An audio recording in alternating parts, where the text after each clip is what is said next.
Akamutan daawwattoota keenya TV Afaan Oromoo irratti odeeffannoon bifa biyyaa yeroo hundaa sa'aatii 12 hamma sa'aatii 2tti marsaawwan lamaan isin bira ga'u kan guyyaa har'aa eegaleeti kan jiru daawwattoota keenya egaa odeeffannoon biyya keessaa fi biyya alaa garaagaraa qabanneeti kan jiru turtii keessan hanga xumuraatti odeeffannoo bifa biyyaa TV Afaan Oromoo irraa isin bira ga'u waliin taasisa. Odeeffannoo kanniinis isinitti himuudhaan marsaawwan lamaaniin turmaataa kan taasisnu Immabeet Tashoomaa fi Annu Wasanee Amaaratii isinis waliin turtii taasisaa isiniin jenna. Odeeffannoo keenya immoo oduu joon kan eegallu ta'a.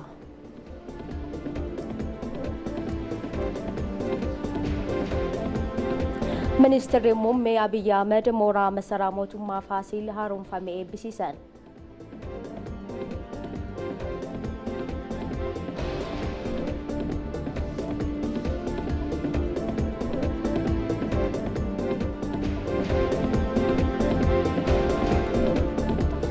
Hooggantoonni olaanoon mootummaa federaalaa fi naannolee hojiilee misoomaa godina Shawaa Bahaatti hojjetaman daawwataniiru.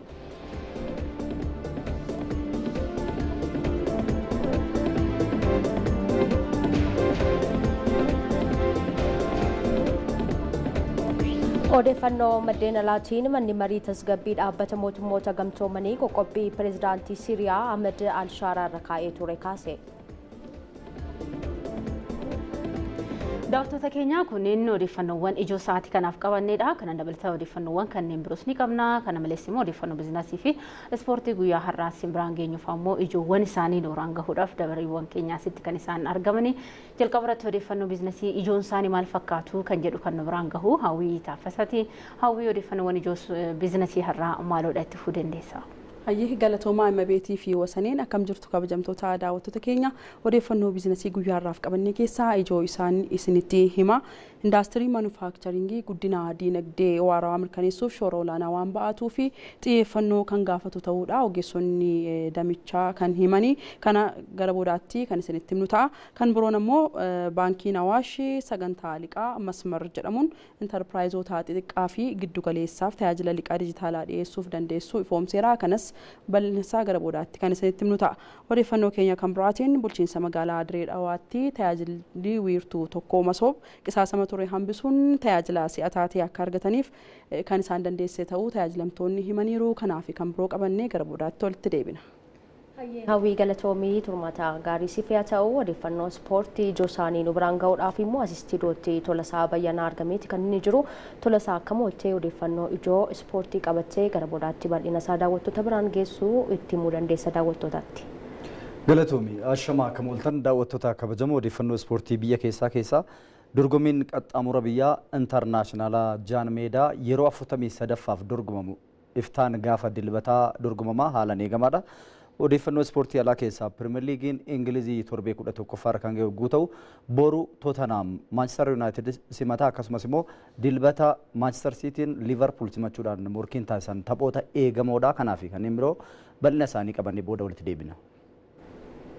Ayyee Tolasaa fi Hawwiin odeeffannoowwan ijoo booda nu biraan geessa waan nutti himtaniif galatoomaa booddee ka walitti deebinu ta'a. Daawwattoota keenya odeeffannoon bifa biyyaa isin biraan geenyituu fi daqiiqaa muraasaan booda immoo odeeffannoon gaggabaaboo bifa biyyaa kan isin biraan geenyu ta'a.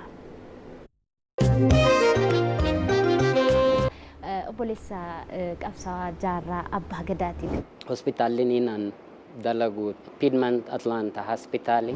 Adareen biyyoodhaan lagatee. Dur kubbaa jaalachuun ture. Hospitaala guddaa ijaaruudhaaf akka dhuftanis. Jaarraan gaafa addunyaa kanarra boqote. Namni jogolii dhalate. Bareeda uuma rabbiin haa nu dhiisu. Maal hojjetan akkuma Ameerikaa deemte? Maaluma biyyaa na baasee waan joofaan jira miti.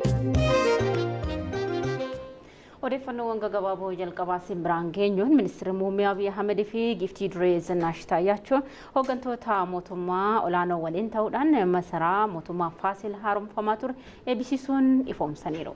Hojiin haaromsaa isaa akkaataa seenaa fi miidhagina isaa eegeen akkasumas ga'umsa isaa fooyyessuun hojjetamuun sirna eebbaa kanarratti eeramee jira. Hojii haaromsaa kanaan caaseffama ijaarsa masarichaa suphuu daandiiwwan imaltoota lafoo fooyyessuu gamoowwan ijoo ta'an meeshaalee aadaa birbirsaa fi waddeessarraa hojjetaman fayyadamuudhaan bifa masarichaa eeguuf hojjetameeraas jedhamee jira. Iddoowwan daawwattootaaf tajaajila kennanis sadarkaa olaanaan fooyya'u ministeerri muummee muummee Abiy Ahmed ibsaniiti kan jirani giddugallee daawwattootas haaromsamuu dubbataniiti kan isaan jiran masaraawwan Atsee Faasil, Atsee Yohaannisii fi Atsee Iyyaasuu akkasumas riqichoonni iddoowwan dhiqannaa koroonni seena qabeeyyii fi karroonni seena qabeeyyii fi kanneen biroo of eeggannoodhaan haaromfamuu himaniiti kan jiran. Dabalataan naannawichatti lafti iskeer meetiriin 40 miidhagfamuu kaasuudhaan kunis daawwattootaaf naannawa hawwataa uumuun eeramee jira. Hojiin haaromsaa masarichaa waggaa tokko gaditti hojjetamee raawwatamuus yaadachiisanii jiru.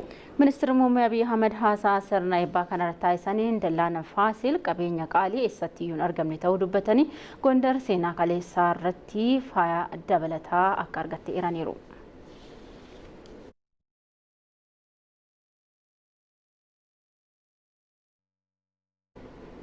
Jilli ministeera muummee Abiy Ahmediin durfamee Gondaritti piroojeektii misooma jallisii Magac daawwate. Daawwannichaa ilaalchisuudhaan ergaa miidiyaa hawaasaa isaaniin dabarsaniin hojiin misooma piroojeektii jallisii Magac gamaggamamuu eeranii jiru. Piroojeektichis lafa heektaara 870 irratti kan buufate yoo ta'u lafa heektaara 17,000 ol jallisiidhaan misoomsuudhaaf kan dandeessu ta'uun ibsameeti kan jiru. Hojiin ijoon piroojeektichaa kan ta'e laga jallisuun haala milkaa'aa ta'een hojjetamuunis eerameera. Hojiiwwan hafanis yeroo qabameef keessatti hojjetamaa jiraachuu ibsanii jiru. Jallisiin Magac wayita xumuramuu oomishtummaa qonnaa naannichaa kan guddisu ta'us ministeerri muummee Abiy Ahmed himaniiru.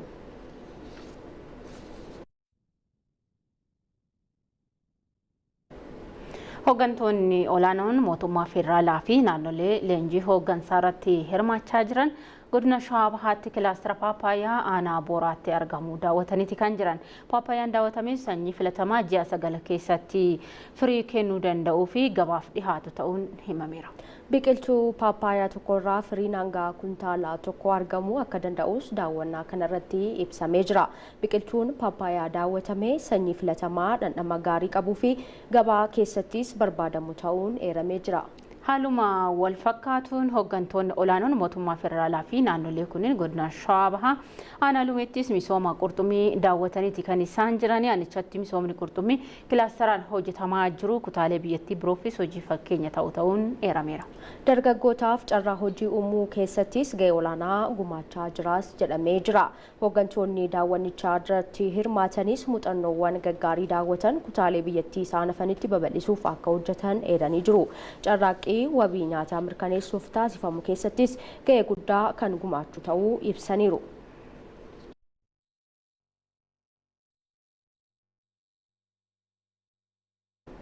Daawwattoota odeeffannoo daawwachaa jirtan odeeffannoo bifa biyyaa sa'aatii 12 irraa eegalee marsaa lamaan isin bira ga'u marsaa jalqabaa irratti odeeffannoowwan gaggabaaboo isin biraan geenyudha. Ammas turtiin keessan waliin haa ta'u odeeffannoon keenya itti fufa. Itoophiyaan miseensa boordii hojii raawwachiiftuu dhaabbata mootummoota gamtoomanitti kan barnoota saayinsii fi aadaa yuuneeskoo ta'uudhaan filatamteeti kan isheen jirtu. Itoophiyaan yaa'ii waliigalaa yuuneeskoo 43ffaa Uzbeekistaanitti magaalaa Samarkaanditti taa'amaa jirurratti miseensa boordii hojii raawwachiiftuu yuuneeskoo ta'uudhaan filatamtee jirti. Boordiin hojii raawwachiiftuu yaa'ii waliigalaa fi seekreetaariyaadhaan dabalatatti qaamolee bu'uuraa 3 yuuneeskoo keessaa tokko yoo ta'u yaa'ii waliigalaatiin akka filatamuus eeramee jira.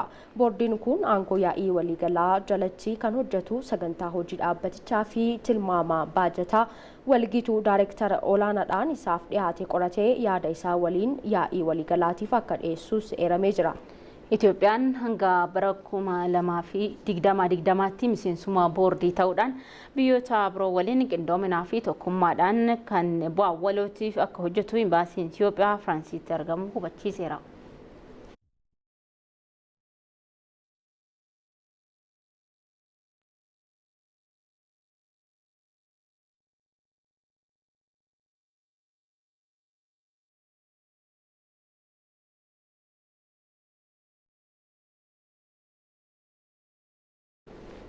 Hojiin misooma kooriidarii magaalaa Hawaasaa magaalattii hawwattuu fi mijattuu taasisuun investimentii fi turizimiidhaaf carraa guddaa uumaa akka jiru himameeti kan jiru. Kooriidariin magaalaa Hawaasaatti hojjetamee miidhagina uumamaa xiyyeeffannoo dabalataa kan kenne misoomni kooriidarii marsaa jalqabaa xumuramuun tajaajila kennu eegaleera. Misoomni kooriidarii marsaa tokkoffaa erga eebbifamee booda hojiin kooriidarii marsaa lammaffaas cimee itti fufee jira. Misoomni kooriidarii marsaa lammaffaa kun walumaa galatti dheerina kiiloomeetira 5.6 akka qabaatus eerameera. Yeroo gabaabaa keessattis xumuruudhaaf hojjetamaa akka jirutu ibsame. Piroojeektiin misooma kooriidarii kun miidhagina uumamaa hawaasaa irratti miidhagina guddaa dabaluu qofa osoo hin taane bakka investimentii turizimiitiif filatamaa ta'uu fi hawwattummaa magaalattii dabalaa jiraachuu ammoo jiraattonni himaniiru.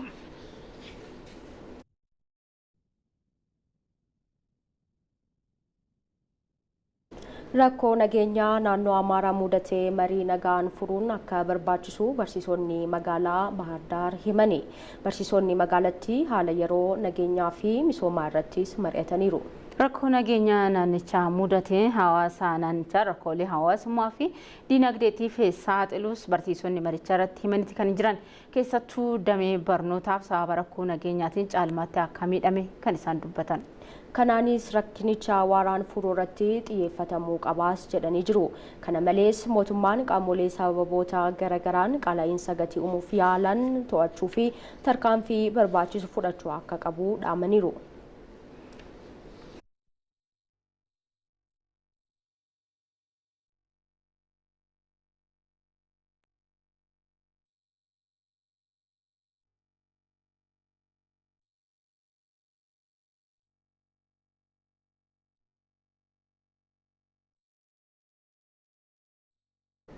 Oduun keenya itti fufee jira. Godina Qeellam Wallaggaatti bara darbee lafa heektaara 22,000 ol irratti kunuunsi qabeenya uumamaa hojjetamuu waajjirri qonnaa godinichaa beeksisee jira. Godinichatti biqiltuun miliyoona 200 fi miliyoona 68 dhaabamuunis ibsameera. Kanuma bu'uureffachuudhaan aanaa Laalloo Qileetti hojiin biqiltuu dhaabamanii turan kunuunsuu hojjetamaa jiraachuun himamee jira. Hojii kunuunsaa qabeenya uumamaa kanarratti jiraattonni dammaqinaan hirmaachaa akka jiranis eerameera. Bulchaa ittaanaan aanaa Laalloo Qilee Caalii Taasisaa nichachi qabeenya uumamaa eeguu fi kunuunsuun fayyadamummaa hawaasaa mirkaneessuudhaa fi bakkoota garaagaraatti biqiltuuwwan nyaataaf oolan biqiltuu miliyoona 1.2 ol dhaabamanii turan kunuunsuu irratti xiyyeeffatamee hojjetamaa akka jiru ibsaniiru. Hoogganaan waajjira qonnaa godina Qeellam Wallaggaa Mul'ataa Waaqjiraa gama isaaniitiin kunuunsaa fi eegumsaa qabeenya uumamaaf taasifamaa jiruun bakkeewwan sababa garagaraan manca'anii turan deebi'anii akka misooman taasifamuun bosonni godinichaa 20 irra ture gara 26tti guddachuu eeranii jiru. Gabaasichi kan waajjira kominikeeshinii godina Qeellam Wallaggaati.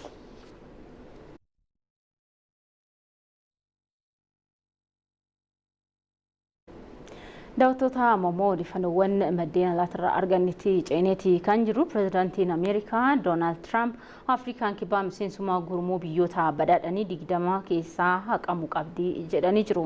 Pireezidaant Tiraamp kana kan jedhan yeroo Afrikaan kibbaa yaa'ii waggaa biyyoota gurmuu 20 keessummeessuuf qophaa'aa jirtuttidha.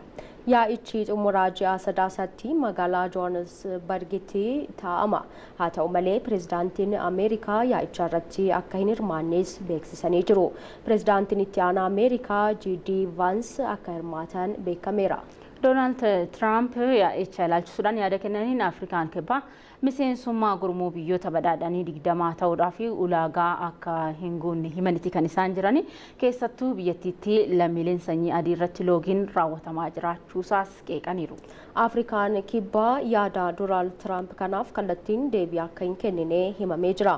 Haa ta'u malee yaa'icha milkiin keessummeessuuf qopheen barbaachisu raawwatamaa jiraachuu mootummaan biyyattii ibsa baaseen beeksisee jira. Yaa'ichaan dhimmoota dinagdee fi qormaatilee ijoo addunyaa mudatan irratti ni mari'atamas jedhamee jira. BBCtu gabaase.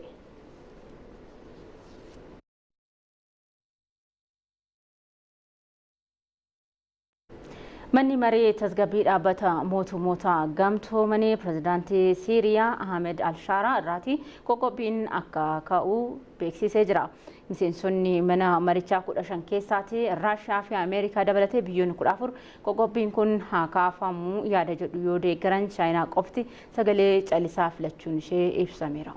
Kanaanis yaadni murtoo dhiyaatee raggaasifamuun qoqqobbiin dhaabbata mootummoota gamtoomanii hoogganaa garee fincilaa duraanii amma pireezidaantii Siiriyaa ta'an Ahmed Alshaaraan irra kaa'amee ture haqamee jira. Alshaaraan kanaan dura miseensa garee shororkeessaa IS akkasumas Al-Qaa'id ta'uusaan qoqqobbiiwwan irra kaa'amuun himamee jira. Pireezidaant Alshaaraan eegan dabalatatti qoqqobbii ministeera dhimma alaa keessaa Siiriyaa Anas Kaataa Birraatis kaayame akka haqamu ibsaniiti kan isaan jiran. Tarkaanfiin qoqqobbii kaasuu kun kan fudhatamu yeroo pireezidaantiin Siiriyaa Ahmed Alshaaraa Ameerikaa daawwachuudhaaf qophaa'aa jiranitti ta'uun himameera. Alshaaraan torban dhufuu Ameerikaa dhaquudhaan pireezidaant Tiraamp wajjin mari'achuuf beellama qabatanii jiru. Kunis waggoota 80 keessatti pireezidaantii Siiriyaa jalqabaa Ameerikaa daawwatan taasisaa jedhameera. AFPtu gabaase.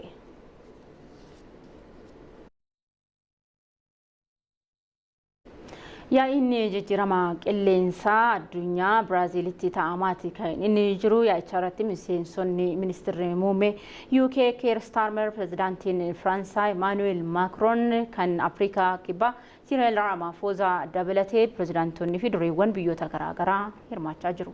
Yaa'ichaan qorannoowwan saayinsii jijjiiramaa qilleensaan wal qabatan jajjabeessuu, fandii dandamannaa jijjiirama qilleensaa hirphuu, madda anniisaa haaromfamaa babal'isuuf kallattii kaa'uu fi faalama qilleensaa ittisuu irrattis xiyyeeffatamee jira. Pireezidaantiin Firaans Emmanuel Macron saganticha irratti haasawaa taasisaniin biyyoonni dhimma qilleensaaf baajata ramadan guddisuu akka qaban dhaamanii jiru. Firaansis akkuma kanaan dura kutannoon gama kanaan qabdu cimaa akka ta'e ibsaniiti kan isaan jirani. Kanasitti fuftii jedhanii jiru. Bara darbee dandamannaa jijjiirama qilleensaa fi yuuroo biiliyoona 3 ol ramaduu ishees dubbataniiru. Hooggantoonni waltajjicha irratti hirmaatan jijjiirama qilleensaa ilaalchisuudhaan ejjennoo pireezidaantiin Ameerikaa Doonaald Tiraamp qabatan qeeqanii jiru. Tiraamp waliigalticha irrattis osoo hin hirmaatiin hafanii jiru. Tiraampiin dabalatatti dureewwan Raashiyaa, Chaayinaa fi Indiyaas walga'ii jijjiirama qilleensaa kanarratti akka hin hirmaanne Reuters gabaaseera.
Daawwattoota keenya ammoo yeroo odeeffannoo yaatu guyyaa har'aatti isin biraan geenye jirra. Egaa odeeffannoo yaatu har'a immoo kan qopheesse Na'umsaa Adamaasuuti. Na'umsaa dhimmoonni ijoon miidiyaa hawaasummaa irratti har'a deemaa turan maal fa'aadha daawwattoota keenyaaf qoodiin? Hayyee guddaa galatoomaa. Egaa dhimma piroopagaandaa fi nageenya wajjin wal qabate keessumattuu biyya keenya irratti xiyyeeffannaa yeroo garaagaraatti taasifamu keessaa kan isiniif qooduu fedhe Truth yookaan immoo duraan Twitter jennee kan beeknu irratti Gantar Fehelinger namni jedhamanii dhimma Itoophiyaa fi Tigraay naannoo Tigraay ilaalchisee wanti isaan maxxansanii piroopagaandaa akka yeroo darbeetti warreen lixaa keessumattuu tooftaa ittiin biyyoota jeequu barbaadan waan mallattoo tokko agarsiisee fakkaata jechaadha. Egaa guyyaa kaleessaatii kaasee kun Twitter irratti deddeebi'aa jira. Gantar Feelinger kun nama Oostiriyaati. Akkasumas immoo neetoo keessatti qooda guddaa kan qabanidha. Biyya Oostiriyaa bakka bu'uudhaan Yuuroop keessatti argamti Oostiriyaan kuni. Isaanis egaa Tigraay Itoophiyaa irraa akka fottoqxuu yookaan immoo Riippablika Tigraay jedhanii waamuu barbaada maal jechuudhaan egaa Oostiriyaa fi naannoo Itoophiyaan yookaan biyyoota keessumattuu ardii garaagaraa keessatti argaman dhimmi kun iyyuu kan isaan hin laallanidha. Garuu maaliif kana jechuu barbaadanii piroopagandaan fuulduraa dhimma nageenya gaanfa Afrikaa itti dhufaa jirus maal fakkaachuu danda'a, maal qopheessaa jirus kan jedhu kan agarsiisaa jirudha jechaadha. Gantar Feelinger dhimma kana maaliif maxxansanii akkasumas immoo maappii yookaan immoo kaartaa naannolee kan egaa naannoo Oromiyaa, naannoo Amaaraa, Tigraay jennee hundumtuu maappii yookaan immoo kaartaa ni qabaata. Isa ilaalchisuudhaan keessaa fottoqsanii Itoophiyaa yookaan immoo ex Itoophiyaa jedhaniitillee kan isaan ka'an jechaadha. Kanaaf gama lixaatiin akkuma baratame yookaan immoo keessumattuu yeroo waraana kaabaatti turetti gama piroopagandaatiin biyyoota alaarraa hagam akka qolachaa ture ni yaadatama. Egaa isaan kunis ammas akka eegalaa jiran kan agarsiisudha jechaadha. Kun yeroodhaan itti irratti qophaa'u gama piroopaagandaadhaan dippiloomaasii biyyoota akka Oostiriyaa fi Itoophiyaa gidduu jiruu fi Awurooppaa fi Itoophiyaa gidduu jirus kan baay'ee jeequ ta'ee kan argamu waan ta'eef gama dippiloomaasiitiinis ariitiidhaan irratti re'aaktii gochuu yookaan immoo dhimma kanarratti xiyyeeffachuu gaafata gama dippiloomaasii keenyaan jechaadha. Kanaaf Gantar Feelinger fedhiin isaanii maalidha? Dhimma Itoophiyaa keessatti akkasumas immoo dhimma waraana gama kaabaan jiruu fi akkasumas fedhii Itoophiyaa fi fedhii Oostiriyaa kan walitti hin finne kaasuuf maaliif barbaadan kan jedhu ammayyuu xiyyeeffannaa gama siidhaan jiru irratti hojjechuu akka gaafatuuf qophii cimaa akka gaafatu kan ilaalchisudha jechaadha. Gantar Feelinger biyya sana keessatti nama ikoonomistiidha Oostiriyaa keessatti akkasumas immoo neetoo keessatti qooda guddaa taphataa kan jiranidha. Garuu jeeqamuu Siiriyaa keessatti akkasumas immoo dhimma Yukireeni fi Raashiyaa keessatti akkasuma baay'inaan Tiwiitara isaanii irratti ni barreessuu giddu galtummaa kanaan ni beekamu. Fuulli Tiwiitara isaanii kanaan kan inni beekamu. Biyyoota garaagaraa Yuuroop keessallee biyyoota Joorjiyaa keessatti dhimmoota biyya sanaa keessa seenanii kan isaan bal'inaan barreessan jechaadha. Gantar Feelinger kanaaf toora Tiwiitaraa yookaan Truuz irratti kana qooduu maaliif filatan dhimma Itoophiyaa gama gaanfa Afrikaattis fuulleeffatanii maaliif dhufan kan jedhu fedhii Itoophiyaa keessa seenuu maaliif filatan kan jedhu gaaffii guddaadha jechaadha. Kun yeroodhaan xiyyeeffannaa kan itti kennuu qabnu ta'uusaa mallattoo cimaa agarsiisedha jennee isiniif qooduu barbaanne waan fuulletti nu eegatus irratti qophaa'u nu gaafata. Gama biraatiin gama Ameerikaatti cinaa Naansi Peelosii dubartii afyaa'ii gama Ameerikaadhaan kan jalqabaati. Akkasumas immoo waggoota dheeraa teessoo afyaa'ii Ameerikaa keessatti kan beekamtudha. Egaa Naansi Peelosii kana booda marsaa itti aanu filatamuu hin barbaadu nagaheera jechuudhaan beeksisteeti kan isheen jirtu. Kanaan wal qabatee barreeffama guddaa galatoomii tajaajila keedhaaf jedhu Barack Obamaan maxxansaniifti kan isaan jiranii. Bara Barack Obamaan pirezidaantiin duraanii bara isaan waajjira pirezidaantii qabatanii yookaan immoo pirezidaantii Ameerikaa ta'anii turanittis House of Speaker yookaan afyaa'ii ta'uudhaan kan tajaajilaa turte Naansi Peelosiidha. Pirezidaantota hedduu duraa duubaan keessummeessitee iddoo sanarratti ga'umsa olaanaadhaan dubartii cimtuu taatee fakkeenya cimtuu taates kan dabarsitedha. Sana dudduuba egaa seenaan siyaasaa isaan hordofaa turan iccitiiwwan hedduu qabaachuu mala nama dimokiraatiidha jechaadha yookaan paartii dimokiraatii keessatti kan tajaajilaa turani. Kana booda garuu filatamuu hin barbaadu nagaheera tajaajilli kana booda boqonnaan barbaada jechuudhaan erga beeksisanii wantoonni hedduun dhimma isaanii wajjin wal qabatu ka'aati kan jiru. Kanaan wal qabates pirezidaantiin duraanii Ameerikaa Barack Obamaan waggoota dheeraa tajaajila kee teessoo kanarra teessee tajaajilteef biyyattii tajaajilteef galatoomii yeroo boqonnaa gaarii siif haa ta'u jechuudhaan qoodaniiti kan isaan jiranii. Miidiyaaleen gurguddoos akkasumas immoo namoonni bebbeekamoon idil addunyaa hedduun nagaa dhaammataa fi yeroo boqonnaa gaariis dhaamaafiiti kan isaan jiran. Naansi Peelosiidhaaf fakkeenya gaarii fakkeenya guddoo dubartootaaf ta'uu kan dandeessudha. Waggoota dheeraadhaaf afyaa'ii Ameerikaa ta'uudhaan kophaan ishuma dubartiinis akkasumas waggoota dheeraas kan tajaajiltedha. Kun fakkeenyummaa guddaadha. Kan itti aanee dhufu eenyu ta'a laata kan jedhus kan gaaffii biraatechaadha. Dhimmoota kanarratti xiyyeeffattee yaatuun keenya guddaa galatooma. Baay'ee namoomsa odeeffannoowwan gaggaarii nu kaastee odeeffannoo biraan geesseef galatoomii yeroo gaarii siif haa ta'u. fayyaa ta'a.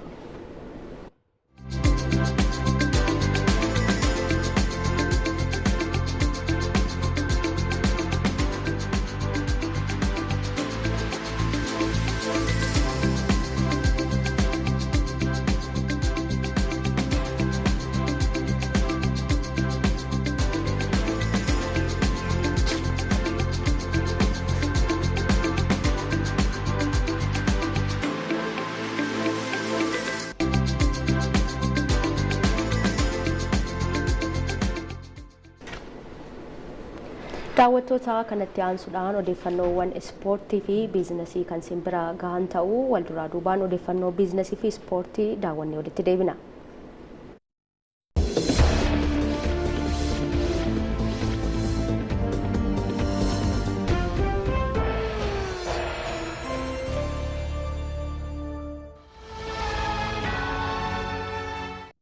biyya alaatirraa Swift koodii baankii Awaash hawwineetadhaan maallaqa gara biyyaatti hoo ergite. Baankiin Awaash immoo maamiltoota maallaqa biyya alaatii ergameef qusataniif dhala baankii idileetiin alatti dachaadhaan herreegaaf.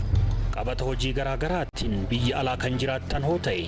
Sharafa maallaqa biyya alaa gara herreega keessaniitti yoo galfattan dhala gammachiisaa ta'e akka argattan quba qabdu. Biyyuma keessa hoo jiraattanis galii keessan sharafa biyya alaatiin kan argattan hoo ta'e. Herreega baankii qabdanitti yookiin herreega haaraa banattanitti maallaqa galfachuu keessaniin faayidaalee hedduu argattu.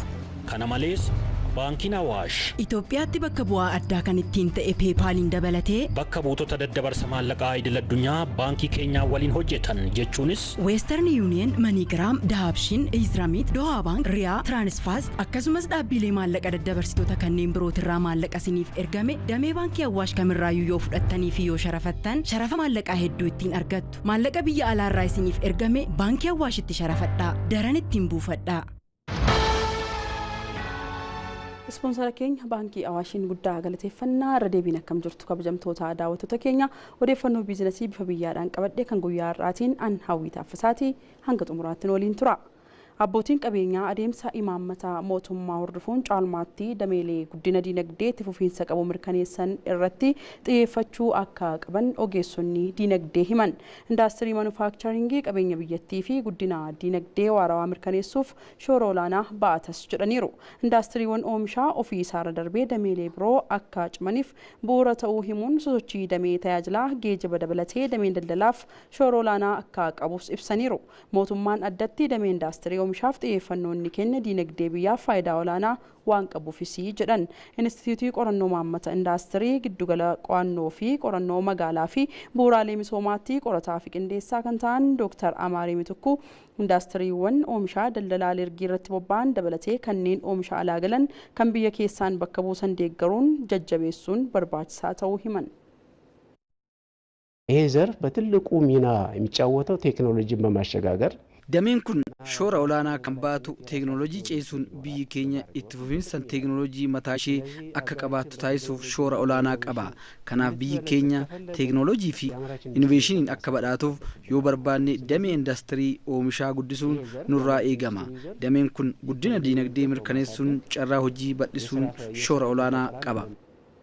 Indaastirii Instituutii qorannoo imaammataa fi albuudaatti qorattu kan ta'an Dr. Natsaannet Jootee indaastirii oomishaa deeggaruun caalmaatti bu'a qabeessa taasisuun kallattii xiyyeeffannoo mootummaa ta'uu akka qabu himan.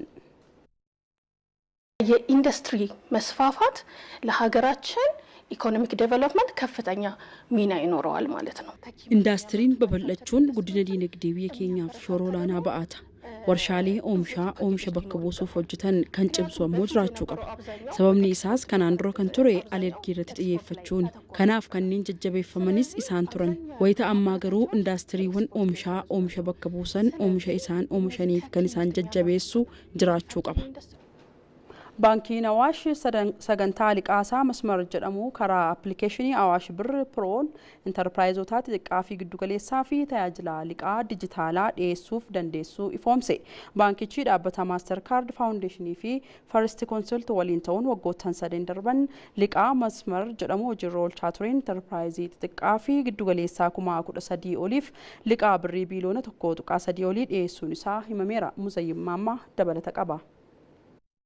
Baankiin Awaash sagantaa liqii masmar jedhamuun sirna karaa appilikeeshinii Awaash Birr Piroo Intarpiraayizoota xixiqqaa fi giddugaleessaaf tajaajila liqii dijitaalaa dhiyeessuuf dandeessisu ifoomsee jira. Baankichi dhaabbata Maastar Kaard Faawundeeshinii fi Farist Koonsaalti waliin ta'uun waggoota 3 darbaniif sagantaa liqii masmar jedhamu hojiirra oolchaa turuunis ibsamee jira. Waltajjii sagantaa liqii dijitaalaa ifoomsuu kanarratti kan argaman hoogganaan damee gabaa baankichaa Yohaannis Margaa intarpiraayizoonni xixiqqaa fi giddugaleessaa diinagdee biyyaa keessatti qooda olaanaa qabaatanis haala mijataa liqii dhabuudhaan rakkoof saaxilamaa turuu ibsanii jiru. Baankiin Awaash rakkoo intarpiraayizoota kanneenii furuudhaaf sagantaa liqii masmar hojiirra oolchuudhaan waggoota 3 darbaniif intarpiraayizoota 13,000 oliif liqii dhiyeessuus ibsaniiru. ፕሮግራሙ ከተጀመረበት እስካሁን ድረስ ከ66,000 በላይ ጥቃቅን yeroo sagantichi eegalame irraa eegalee hanga ammaatti intarpiraayizoonni xixiqqaa fi giddugaleessaa 66,000 tajaajilicha argachuudhaaf kan galmaa'an yoo ta'u kanneen keessaas 13,000 ol kan ta'an liqii baankii addunyaa birrii biiliyoona 1.3 dhiyaateef irraa fayyadamuu ta'aniiru. kanneen keessaas 34 dubartoota hojii uumanidha. Tajaajiloota liqii intarpiraayizoota xixiqqaa fi giddugaleessaa kanas ammayyeessuun gama appilikeeshinii Awaash Birr Pirootiin 901tiin tajaajilicha akka argatan taasifama. ወይም ወደ ኮከብ 901 መሰላል በመደወል አገልግሎቱን እንዲያገኙ ይደረጋል። Tajaajilli liqii dijitaalaa Awaash kunis dubartoota diinagdee keessatti hirmaachisuun kan jajjabeessu ta'uunis ibsameera. በሀገራችን ግን እንደምናውቀው የፋይናንሱ ሴክተር ላለፉት 70-80 ዓመት biyya keenyatti dameen faayinaansii waggoota 70 fi 80 dura turus liqaa irraa namoonni 300,000 caalaa hin fayyadamne. Kun ammoo carraa hojii miiliyoonotaaf uumuuf yaadnu akka hin milkeessine taasisa. Kana uumuudhaan ammoo teknooloojiin dijitaalaa waan guddateef kana gargaaramuun dargaggootaaf keessumattuu dubartootaaf hanqina liqaa jiru ni furaa jennee yaadna. ቴክኖሎጂው ያንን ጋፕ ለወጣቶቹ በተለይ ማርጂናላይዝ ለሆኑ በተለይ ለሴቶቹ ለሆኑት ያንን ጋፕ ይዘጋል ብለን እናስባለን። Sagantaa liqii masmar qindoomina baankota garaagaraatiin hojiirra ooleen intarpiraayizoota xixiqqaa fi giddugaleessaaf birrii biiliyoona 4 ol liqeessuun danda'ameera. Masmar erga jalqabee amma waggaa 4ffaa jalqabee jira. Kaayyoon keenya intarpiraayizii 72 ol gara formal financial sector jechuun baankotaa fi dhaabbilee faayinaansii garaagaraa irratti wal baranii liqii akka isaan argachuu danda'an taasisuudha. Kana keessatti haga ammaatti 38,000 ol kan ta'an liqii argachuu danda'aniiru. Kunillee egaa paartinarii baankii 4 qabna. Awaash Baank, Daashan Hewrat Baankii fi Baankii Abisiiniyaa. Jarreen kanaa fi maayikiroofaayinaansonni immoo jaroota baankota kana faana hojjetan jiru. Isaan irraallee akka isaan liqii fudhatanii fi mijeessaniif jirra. Haga ammaatti akkuma waliigalaatti birrii biiliyoona 4 ol liqiin dhiyaatee jira. Intarpiraayizii 38,000 oliif jechuudha.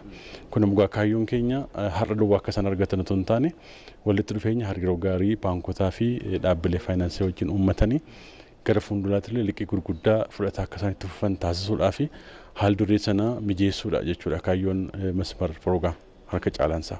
Itoophiyaatti intarpiraayizoonni xixiqqaa fi giddugaleessaa diinagdee biyyattii 33 carraa hojii magaalotaa 60 kan qoodatan ta'uun ibsameera. Bulchiinsa magaalaa Diree Dhawaatti tajaajilli wiirtii tokko masoob qisaasamaa ture hambisuun tajaajila si'ataa ta'e akka argataniif isaan dandeessuusaa tajaajilamtoonni himan. Tajaajilamtoonni kunniin tajaajila ariitii fi si'ataa akka argataniif isaan dandeessuu isaaniittis gammadaniiru. Yaada isaanii akka itti isiniif qindeessine. Tajaajilli isaanii isaan nama kanneen baay'ee bareedaadha. Nama keessummeessuu irratti haalaan nama gammachiisa jechuudha. Kanaafuu qacellotti hammaatii fi hammaduraa garaagarummaa ni qaba. Karaa maallaqa isaatiin dabaluun faayidaa garaagarummaa qabu. Faayidaa bareedaadha qaba. በጣም ደስ የሚል እንትና መስተንግዷቸው የራሱ የተቋሙ ራሱ መንፈሱ በጣም ደስ ብኔ የመጀመሪያ ጊዜ ነው ስመጣውና keessummeessuun isaanii baay'ee namatti kan toludha. Haalli dhaabbatichaas akkasuma yeroo jalqabaafan dhufe tajaajila kennamu kallattii isaa beekuuf baay'ee nan rakkisne. Simannaan isaanii namatti tola. Qisaasama yeroos namaa hir'isa. Jijjiiramni guddaan ni jira. Qaamni sadaffaan keessaa hin seenu baay'ee namatti tola. Tajaajilli asii hizaa barra bareedaadha. Qacellotti bakka namni gamana akkas jedhee si rakko hin jiru immoo si qabaniiti hootu maal barbaadde jedhanii karaa ati barbaaddutti waan ati yaada rakkoota akka dhaba wanna si godhanii haajaa ta'e si fixan. Duraaniitiif walatti dur maaltuutu si laalaawu hanqaate deddeemtee gaafattee amma ሆጋቲ ሰንቴ ሲጋፈተ ማል በርባድ አገልግሎታቸው በጣም ደስ ይላል። ቆንጆ ነው። ዛሬውን የመጣሁት tajaajilli isaanii baay'ee namatti tola.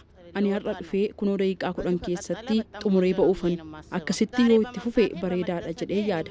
Akkasitti dhufee fayyadamuu koof gammadeera. Akkasumatti itti haafufuun jedha. Godina Shawaa Lixaatti abbootii qabeenyaa kaapitaala birrii miiliyoona 400 ol galmeessanii fi eeyyamni investimentii kennamuufii isaa waajjirri investimentii fi indaastirii godinichaa beeksise. Bakka bu'aan waajjirichaa obbo Balaaw Galaasee godinichatti filannoowwan investimentii beeksisuu fi bu'uuraalee misoomaa guutuun bu'aa dinagdee damichaa cimsuu fi hojjetamaa jira jedhan. Kanaanis misooma humna namaa fi tajaajila si'ataa kennuuf kan dandeessisu fooyya'insa hojimaata teekinooloojiin deeggarame taasifamuusaas ibsan. Damee investimentii jajjabeessuuf yaalii taasifamu guddisuun bara baajatichaatti abbootii qabeenyaa 148f eeyyama investimentii kennuuf karoorfamee hojiitti seenameeras jedhan. Damee qonnaa fi tajaajilaan eeyyama investimentii namoota fudhatan 1678 carraa hojii dhaabbii fi yeroodhaan uumamuufiinis himameera. Abbootiin qabeenyaa kunniin qonna ammayyaawaa fi tajaajila irratti bobba'uuf kan dandeessisu lafa hektaara 468 fudhachuu isaanis eeraniiru. Namoonni kunniin bu'uuruma waliigaltee raawwatanii ariitiin gara hojiitti ce'uun ofii fi hawaasa akka fayyadaniif deeggarsaa fi hordoffii barbaachisu taasifamaa jiraachuunis ibsameera. Egaan kabajamtoota daawwattoota keenya odeeffannoon biizinasii bifa biyyaatiin qabanne kan guyyaa irraa kan hangammaatti daawwattan ture waan daawwattaniif galatooma.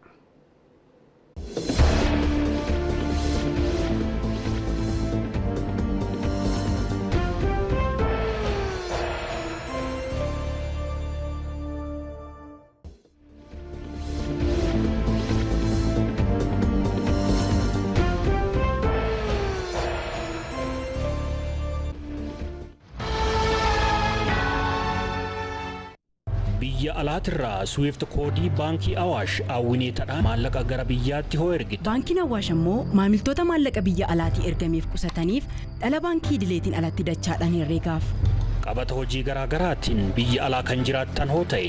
Sharafa maallaqa biyya alaa gara herreega keessaniitti yoo galfattan dhala gammachiisaa ta'e akka argattan quba qabdu. Biyyuma keessa hoo jiraattanis galii keessan sharafa biyya alaatiin kan argattan hoo ta'e. Herreega baankii qabdanitti yookiin herreega haaraa banattanitti maallaqa galfachuu keessaniin faayidaalee hedduu argattu.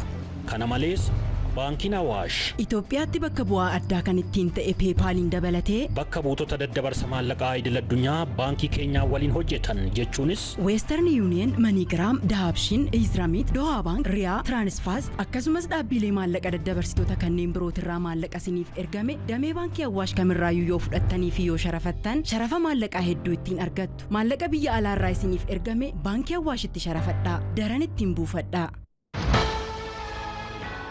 daawwattoota kabajamoo amma immoo oduu ispoortiitu dhiyaata ani Tolasaa Bayyanaati. Dorgommiin qaxxaamura biyyaa intarnaashinaala Jaan Meedaa iftaan gaafa dilbataa dorgomama. Dorgommiin seena qabeessi kun yeroo 43ffaaf dorgomama. Dorgommiin qaxxaamura biyyaa idil addunyaa immoo yeroo 46ffaaf baranuma barri faranjootaa seenee guyyaa 10ffaatti US Ameerikaa Filooriidaatti dorgomama. Dorgommii qaxxaamura biyyaa intarnaashinaala Jaan Meedaa kanaan atileetotaaf carraa dorgommii uumuun dabalata. Atileetonni Itoophiyaa bakka bu'uun dorgommii qaxxaamura biyyaa idil addunyaa irratti hirmaatan ni filatamu. Dorgommii qaxxaamura biyyaa intarnaashinaala Jaan Meedaa 43ffaa dilbata itti aanu dorgomamuu irratti fiigichi atileetota guddattoota kiiloomeetira 6 fi kiiloomeetira 8 koorniyaa lamaaninuu fiigichi dargaggoota kiiloomeetira 10 koorniyaa lamaaninuu akkasumas fiigichi ulee walitti kennuu kiiloomeetira 8 ni dorgomama.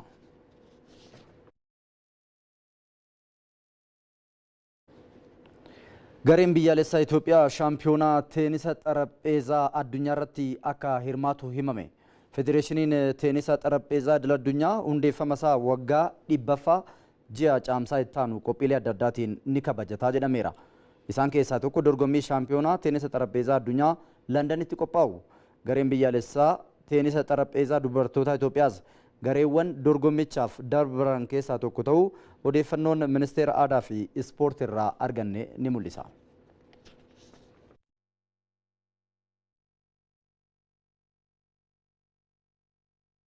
Federeeshinii ispoortii aadaa Itoophiyaaf beekamtiin kenname. Federeeshinichi konfedereeshinii ispoortii fi taphoota aadaa Afrikaaf miseensa ta'uuf gaaffiin gaafate fudhatamuusaa ministeerri aadaa fi ispoortii beeksiseera. Bu'uuruma kanaan yaa'ii waggaa konfedereeshinichi qaama dhimamtoota wajjin Zimbaabuweetti ta'aa jiru irratti Federeeshinii Ispoortii Aadaa Itoophiyaaf beekamtiin kennameera. Federeeshiniin Ispoortii Aadaa Itoophiyaa bara 1977tti kan hundaa'e yommuu ta'u, qorannoowwan irratti hundaa'uun ispoortii aadaa biyyattii guddisuuf hojjechaa akka jirus himameera.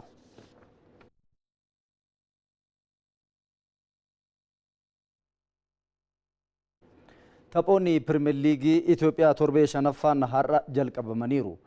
Morkii sa'aatii 9 kaasee istaadiyeemii Finfinneetti taasifameen Itiyoo Elektirikii fi Nageellee Arsii goolii malee walqixa ba'aniiru. Istaadiyeemii Yuunivarsiitii Hawaasaattis gareen taphoota hunda erga mo'ame booda leenjisaa isaa hojiirraa kaase Walaayittaa Diichaan Maqalee Sabaa Handartaa wajjin 2-2 walqixa ba'eera. Maqalee Sabaa Handartaaf goolii kan galchan Boonaalii fi Kitikaa Jimaati. Walaayittaa Diichaaf immoo Kaarlos Daamxoo fi Tasinoot Tasfaayetu galcheefi. Pirimeer Liigichi borus itti fufuun taphoota 4 ni taphachiisa. Isaan keessaa istaadiyeemii Finfinneetti morkiin Baardaarii fi Qiddus Goorgis tapha eegamaadha. Qiddus Goorgis erga magaalaa Shaggariin mo'amee booda gara injifannootti deebi'uuf garee tapha tokkollee hin mo'amin Bahardaar wajjin taphata. Midira Gannar Shiree fi Bunni Sidaamaa, Itiyoo Madinii fi Arbaa Minch akkasumas Direedawaa fi Yuunivarsiitiin Walwaloo Addigiraatis booruma wajjin taphatu.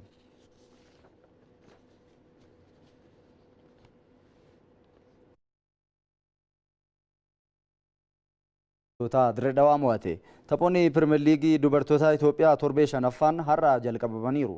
Tapha har'a istaadiyeemii Abbabaa Biqilaatti taphatameen Hawaasaan Direedawaa 2-0 mo'ateera. Siraa Yirdaa'u fi Tsahayinash Juulaa taphattoota goolii injifannoo garee Hawaasaatiif galchani. Gareen magaalaa Shaggaris 3-0 garee magaalaa Finfinnee mo'ateera. Hiyoot Raaguu, Sannaay Uraagoo fi Maartaa Waldee taphattoota Shaggariif goolii 3 galchani. Itiyoo Elektirikiinis 2-0 garee kutaa magaalaa Lidataa mo'achuun liigicha dursuu ittuma fufeera.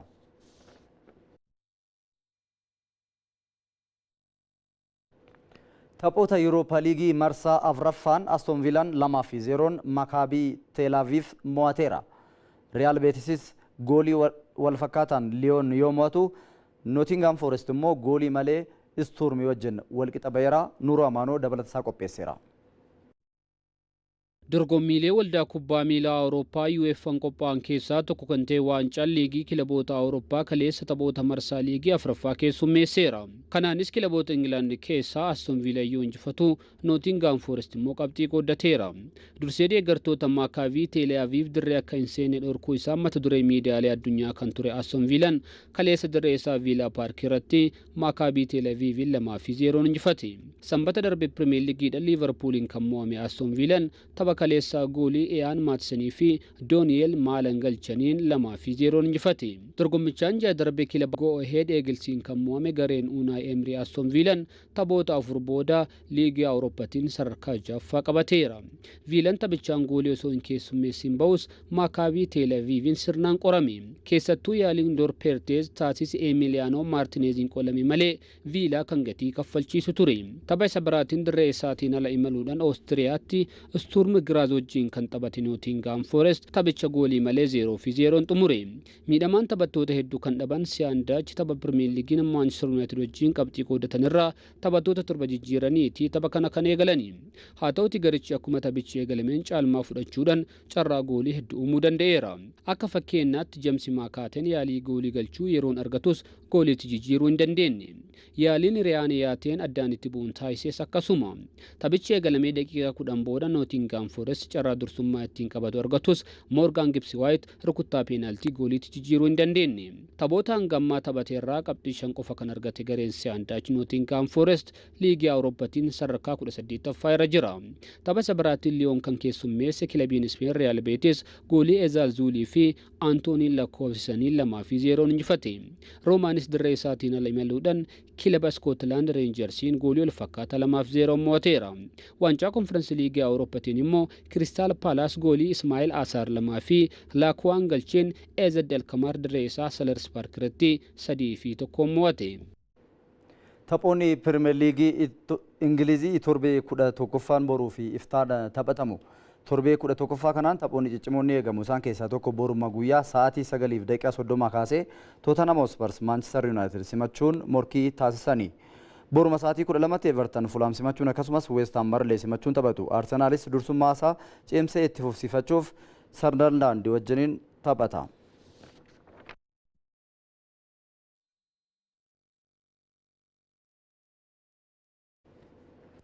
Biriyaan Mbuumoon taphataa cimaa ji'a onkoloolessaa ta'uun filatame.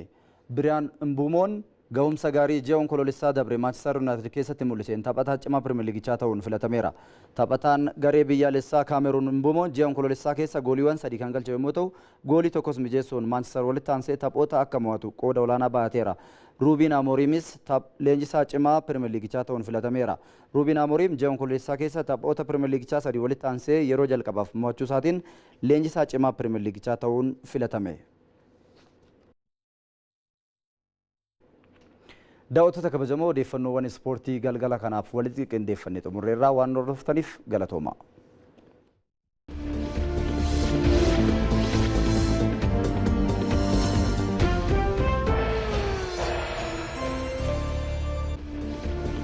Hawwii fi tola isaanii galateeffannaa daawwattoota kanatti aansuun odeeffannoo raaga haala qilleensaa guyyaa har'aa kan guyyoottan itti aananii magaalota gurguddoo biyyattiitti simbira ga'a.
daawwattoota odeeffannoo keenya bifa biyyaa marsaa lamaan isin biraan geenyu keessaa marsaa jalqabaa gara xumuraarra geenyetti kan jirru marsaa jalqabaa kan immoo xumuruun dura odeeffannoo keenya dhugaa oduu marsaa lammaffaa irratti xiyyeeffannoo itti taasisnee bal'inaan isin biraan geenyu isin yaadachiisna dhugaa oduu keenya marsaa lammaffaan immoo dhimma faayidaa biyyaalessaa irratti kan xiyyeeffatu ta'a.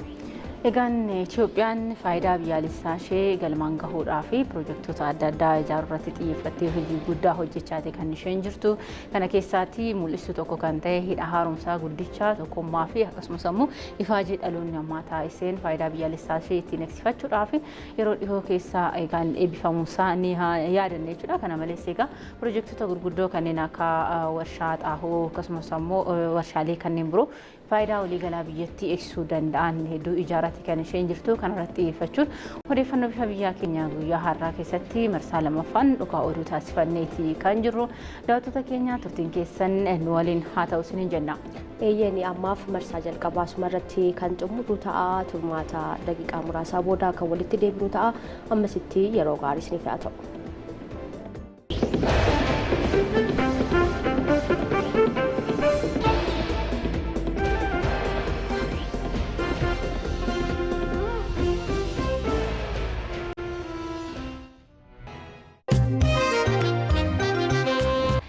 Obboleessa qabsaa jaarraa abbaa gadaati.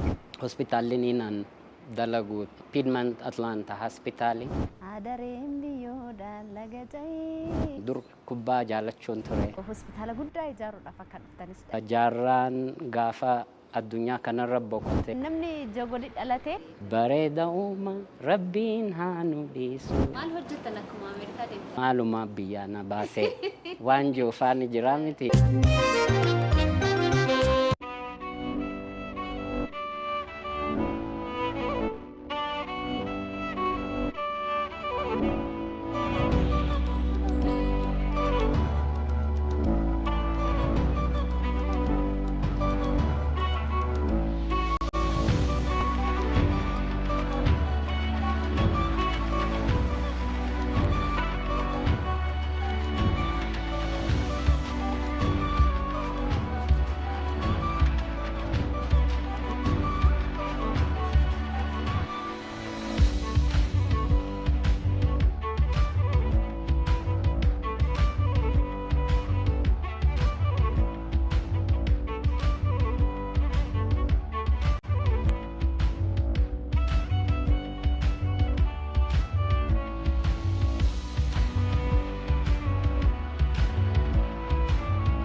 Akkam jirtu kabajamtoota daawwattoota keenya odeeffannoo bifa biyyaa marsaa lammaffaa tamsaasa isaa kallattiin eegaleeti kan jiru odeeffannoowwan biyya keessaa fi biyya alaa qindeeffanneeti kan jiru. Daawwattoota keenya egaa odeeffannoo bifa biyyaa marsaa lammaffaa keessatti dhimmoota garaagaraa dhufa oduu dabalatee daawwattoota keenya biraan gahuudhaaf qopheeffanneeti kan jiru. Isin turtiin keessan ammas nu waliin haa ta'u gara oduuwwan ijoo sa'aatii kanaaf qabanneetamu kan darbinu ta'a.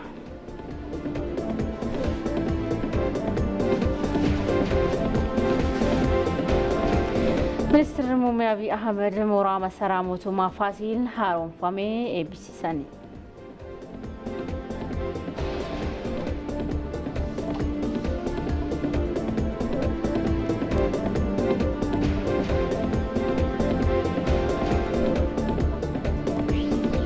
Hooggantoonni olaanoon mootummaa federaalaa fi naannolee hojiilee misoomaa godina Shawaa Bahaatti hojjetaman daawwatan sochiin misoomaa biyyattii wabii midhaan nyaataaf abdii guddaa ta'uu himan.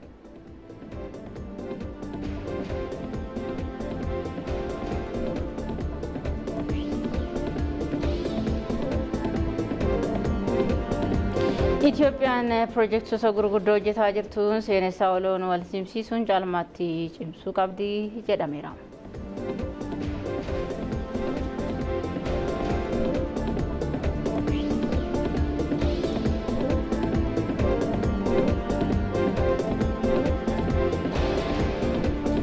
Odeeffannoo maddeen alaatiin yaa'ii jijjiirama qilleensaa Biraazilsitti taa'amaa jiruun biyyoonni tumsaa faayinaansii dhimma qilleensaaf taasisan akka cimsan gaafatame. Daawwattoota kunneen egaa odeeffannoowwan ijoo sa'aatii kanaaf qabanneedha. Odeeffannoo bifa biyyaa marsaa lammaffaaf jechuudha. Kana malees egaa dhuka oduutis ni qabna. Dhukni oduu keenya akkuma duratti yuukaa sa'aatii turre dhimma faayidaa biyyaalessaa irratti xiyyeeffachuudhaan akka biyyaatti hojiilee faayidaa biyyaalessaa biyyattii eegsisan garaagaraa hojjetamaatii kan jiran. Hojiiwwan kunniin ammoo akka waliigalatti guddina biyyattii keessatti gahee maalii qabanii tokkummaa uummataa cimsuu keessatti yoo kan jedhu oduudhaan bal'inaan qabannee kan isin biraan geenyu ta'a. Turtiin keessan waliin haa ta'u daqiiqaa muraasaan booda immoo odeeffannoowwan gaggabaaboo sa'aatii kana kan isinitti himu ta'a. Obboleessa Qabsaa Jaarraa Abbaa Gadaatiin. Hospitaalli niinaan dalagu Piedmont Atlanta Hospitaali. Adareen biyyoodhaan laga ta'ee. Dur kubbaa jaalachuun ture. Hospitaala guddaa ijaaruudhaaf akka dhuftanis. Jaarraan gaafa addunyaa kanarra boqote. Namni jagoli dhalate. Bareeda uuma rabbiin haa nu dhiisu. Maal hojjetan akkuma Ameerikaa deemte? Maaluma biyyaa na baasee waan joofaan jira miti.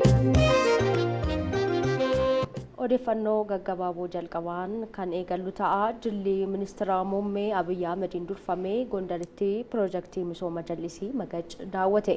Daawwannichaa ilaalchisuun ergaa miidiyaa hawaasaa isaaniitiin dabarsaniin hojiin misooma piroojeektii jallisii Magac gamagamamuu eeranii jiru. Piroojeektichi lafa heektaara 800 fi 70 irratti kan buufate yommuu ta'u lafa heektaara 17,000 jallisiidha misoomsuu kan dandeessu ta'uu ibsaniiti kan jiran. Hojiiwwan ijoon piroojeektichaa kan ta'e laga jallisuun haala milkaa'aa ta'een raawwatamuus eeraniiru. Hojiiwwan hafanis yeroo qabameef keessatti hojjetamaa jiraachuus ibsanii jiru. Jallisiin Magac wayitaa xumuramu oomishtummaa qonnaa naannichaa kan guddisu ta'us ministeerri muummee Abiy Ahmed himanii jiru.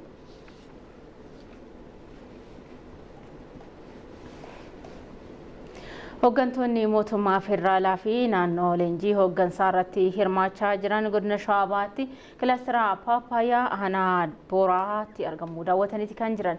Paappaayyaan daawwatame kunis sanyii filatamaa ji'a 9 keessatti firii godhachuu danda'uu fi gabaaf dhiyaatu ta'uun himameera. Biqiltuu paappaayyaa tokko irraa firiin hanga kuntaala tokko argamuu akka danda'us daawwannaa kanarratti ibsamee jira. Biqiltuun paappaayyaa daawwatame sanyii filatamaa dhandhama gaarii qabuu fi gabaa keessattis barbaadamu ta'uun eeramee jira. Haaluma wal fakkaatuun hooggantoonni olaanoon mootummaa federaalaa fi naannoo kun godina Shawaa Bahaa Aanaa Lumeetti kilaastara misooma qurxummiis daawwateeti kan jiru. Aanichatti misoomni qurxummii kilaasteraan hojjetamaa jiru kutaalee biyyattii birootiif hojii fakkeenya ta'uu danda'uudha jedhameera. Dargaggootaaf carraa hojii uumuu keessattis gahee olaanaa gumaachaa jira jedhamee jira. Hooggantoonni daawwannichaa irratti hirmaatanis muuxannoowwan gaggaarii daawwatan kutaalee biyyattii isaan hafanitti babal'isuuf akka hojjetan eeranii jiru.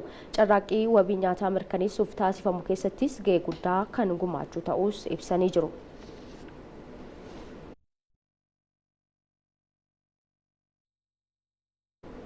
Itoophiyaan miseensa boordii jiraachiftuu UNESCO ta'uudhaan filatamteeti kan jirtu. Yaa'ii UNESCO waliigalaa 43ffaa irratti Uzbekistaan magaalaa Samkarandiitti taa'amaa jiru irrattidha. Itoophiyaan miseensa boordii jiraachiftuu UNESCO ta'uudhaan kan isheen filatamte.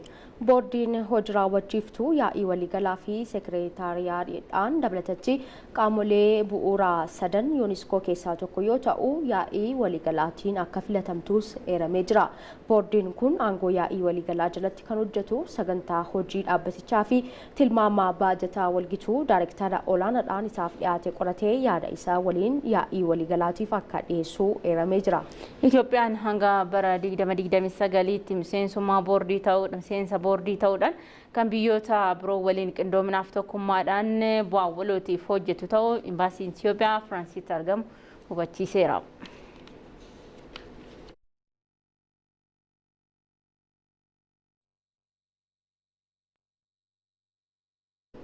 Odeeffannoo bifa biyyaa marsaa lammaffaa irratti kan argamtan daawwattoota keenya yeroo immoo odeeffannoowwan gaggabaabootti isin biraan geenyu irra jirra. Gara hawaasaa imaluuf jenna. Hojiin misooma kooriidarii magaalaa hawaasaa magaalattii hawwattuu fi mijachuu taasisuun investimentii fi turizimiif carraa guddaa uumaa jira jedhameera. Kooriidariin magaalaa hawaasaatti hojjetame miidhagina uumamaan xiyyeeffannoo dabalataa kan itti kennu misooma kooriidarii marsaa jalqabaatis tajaajila kennuu kan itti eegaleedha jedhameera. Misoomni kooriidarii marsaa tokkoffaa erga eebbifamee booda hojiin kooriidarii marsaa lammaffaas cimee itti fufee jira. Misoomni kooriidarii marsaa lammaffaa kun walumaa galatti dheerina kiiloomeetira 5.6 akka qabaatus eerameera.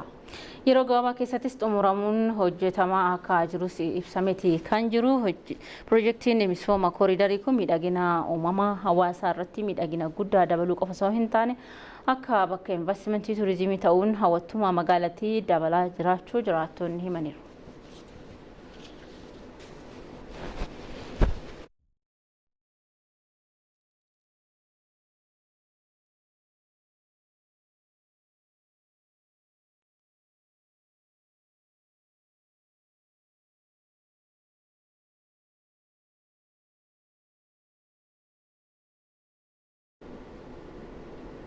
Rakkoo nageenyaa naannoo Amaaraa mudatee marii nagaan furuun akka barbaachisu barsiisonni magaalaa Bahar Daar himani.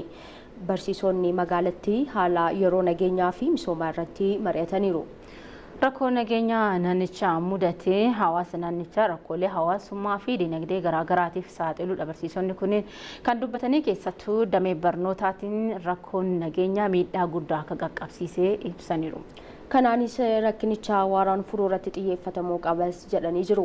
Kana malees mootummaan qaamolee sababoota garagaraan qaala'insa gatii uumuuf yaalan to'achuu fi tarkaanfii barbaachisu fudhachuu akka qabu dhaamanii jiru.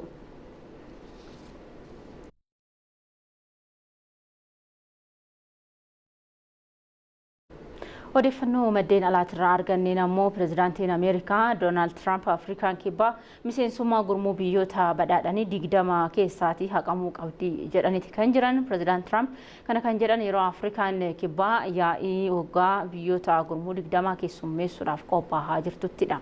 Yaa'ichi xumura ji'a sadaasaatti magaalaa Joohansbargitti taa'ama. Haa ta'u malee pirezidaantiin Ameerikaa yaa'icha irratti akka hin hirmaanne beeksisanii jiru. Pirezidaantiin itti aanaa Ameerikaa J.D. Vance akka hirmaatanis beekameera. Doonaald Tiraamp yaa'icha ilaalchisuudhaan yaada kennaniin Afrikaan kibbaa miseensummaa gurmuu biyyoota badhaadhanii 20 ta'uudhaaf ulaagaa guutuu jedhaniiti kan jiran. Keessattuu biyyattiitti lammiilee adii irratti loogiin raawwatamaa jiraachuu qeeqaniiru. Afrikaan kibbaa yaada Doonaald Tiraamp kanaaf kallattiin deebii akka hin kennine himamee jira. Haa ta'u malee yaa'icha milkiin keessummeessuuf qophiin barbaachisu raawwatamaa jiraachuu mootummaan biyyattii ibsa baaseen beeksisee jira. Yaa'ichaan dhimmoota dinagdee fi qormaatilee ijoo addunyaa mudatan irratti ni mari'atamaa jedhamee jira. BBCtu gabaase.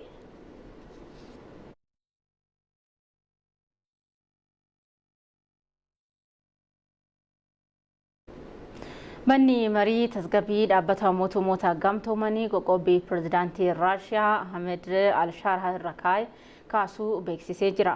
Miseensonni mana marichaa 15 keessaati Raashiyaa fi Ameerikaa dabalatee biyyoonni 14 qoqqobbichi haa kaafamu yaada jedhu yoo deeggaran Chaayinaa qofti sagalee callisaa filachuun himameera.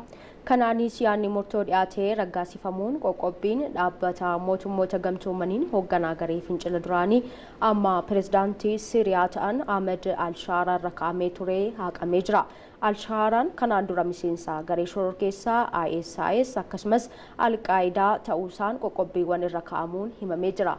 Pirezidaant Alsharaa hin dabalatatti qoqqobbiin ministeera dhimma alaa biyyattii kan Anas Kataab irraa kaa'ames haqamuun ibsameeti kan jiru. Tarkaanfiin qoqqobbii kaasuu kun kan fudhatame yeroo pirezidaantiin Siiriyaa Ahmed Alsharaan Ameerikaa daawwachuudhaaf qophaa'aa jiranitti ta'uun himameera. Alsharaan torban dhufu Ameerikaa dhaquun pirezidaantii Tiraamp wajjin mari'achuuf beellama qabatanii jiru. Kunis waggoota 80 keessatti pirezidaantii Siiriyaa jalqabaa Ameerikaa daawwatan taasisaa jedhamee jira. AFPtu gabaase.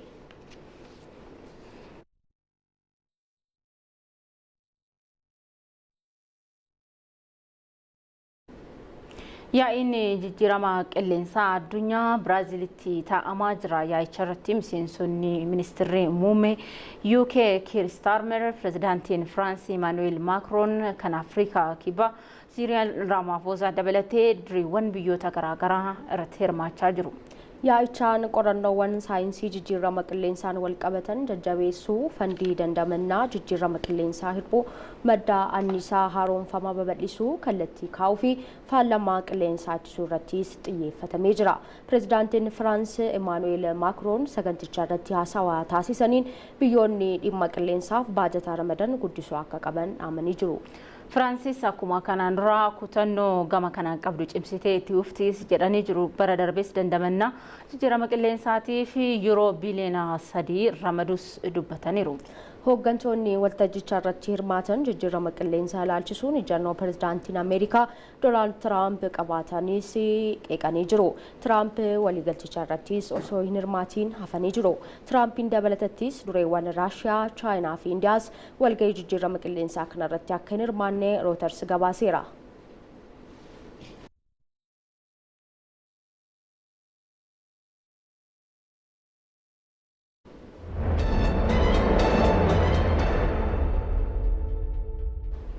Daawwattoota keenya ammoo yeroo odeeffannoo dhukaa simbiraan geenyu irraa geenyati kan jiru. Egaa dhuka keenyaan yeroo hunda dhimmoota ajandaa ta'anii akka biyyaatti lammiilenis xiyyeeffannoo itti kennuudhaan qaban jennu kaasneet egaa irratti yeroo tokko tokko keessumaa irratti affeeraa yookaan immoo bal'inaan odeeffannoowwan garaagaraa kan itti isaan biraan geenyu guyyaa har'aas egaa keessaa dhimma faayidaa biyyaalessaa biyyattii irratti xiyyeeffachuudhaan odeeffannoowwan qopheeffannee qabna. Odeeffannoo qopheeffannee qabna isa keessaati piroojeektiin biyyattii keessatti hojjetaman akka hidha haaromsaa fa'i jechuudha. Itoophiyaan mallattoo waloomaa uummattoota ishee godhatteeti kan isheen jirtu jechuudha.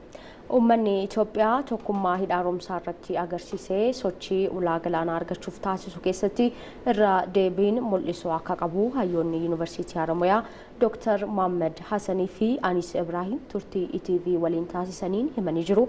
Sattoota Shoomaa gabaasaa taanuu qindeessee jira. Piroojeektoonni gurguddoon biyyattii keessatti xumuranis ta'ee eegalaman walooma uummata biyyattii kan cimsaan bu'uura seenessa waloo ta'uu hayyoonni Yuunivarsiitii Haramooyaa Dr. Mohammad Hassanii fi Anis Ibrahim turtii ETV waliin taasisaniin himaniiru. Xumuramuun hidha haaromsa guddicha Itoophiyaa irree waloo uummata Itoophiyaa maraa ta'uus ibsaniiru.